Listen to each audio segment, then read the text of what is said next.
ಬೆಂಗಳೂರಿನಲ್ಲಿ ಮನೆ ಲೀಸ್ ಪಡೆದುಕೊಳ್ತೀರಿ ಅಂದ್ರೆ ಮಿಸ್ ಮಾಡದೆ ಈ ಸ್ಟೋರಿಯನ್ನ ನೋಡ್ಲೇಬೇಕು. ಯಾಕಂದ್ರೆ ಮನೆ ಲೀಸ್ಗೆ ಪಡೆಯೋಕು ಮುನ್ನ ಬಹಳ ಎಚ್ಚರಿಕೆಯನ್ನ ವಹಿಸಲೇಬೇಕು. ಕಾರಣ ಲಕ್ಷ ಲಕ್ಷ ಪಡ್ಕೊಂಡು ಮಕ್ಮಲ್ ಟೋಪಿ ಹಾಕ್ತಾರೆ ಮಾಲೀಕರು, ಹುಷಾರಾಗಿರಿ.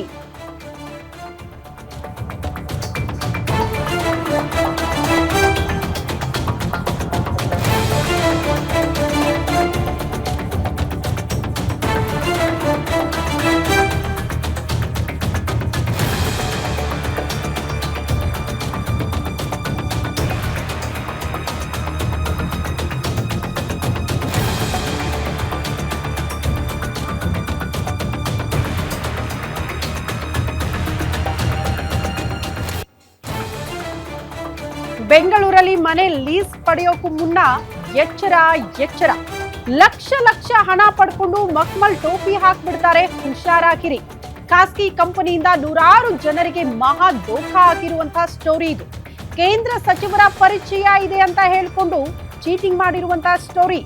ರಾಜನಾಥ್ ಸಿಂಗ್ ಜೊತೆ ಫೋಟೋ ತೆಗೆಸಿಕೊಂಡಿದ್ದ ವಂಚಕ ಆ ಫೋಟೋಗಳನ್ನ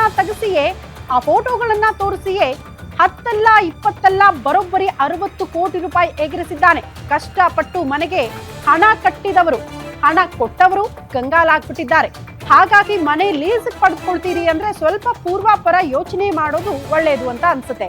ಅವ್ರ ಗೊತ್ತು ಇವ್ರ ಗೊತ್ತು, ನನಗೆ ಅಷ್ಟು ಮನೆ ಅವ್ರು ಗೊತ್ತಿದೆ, ಈ ಮನೆ ಕೊಡಿಸ್ಬಿಡ್ತೀನಿ ಅಂತೆಲ್ಲ ಲಕ್ಷ ಲಕ್ಷ ದುಡ್ಡಿಸ್ಕೊಂಡವರು ಈಗ ಕೈ ಎತ್ತಿದ್ದಾನೆ. ಹಾಗಾಗಿ ಸಾಕಷ್ಟು ಜನ ಲಕ್ಷಾಂತರ ರೂಪಾಯಿ ಕಳೆದುಕೊಂಡು ಮೋಸಕ್ಕೆ ಒಳಗಾಕಿದ್ದಾರೆ.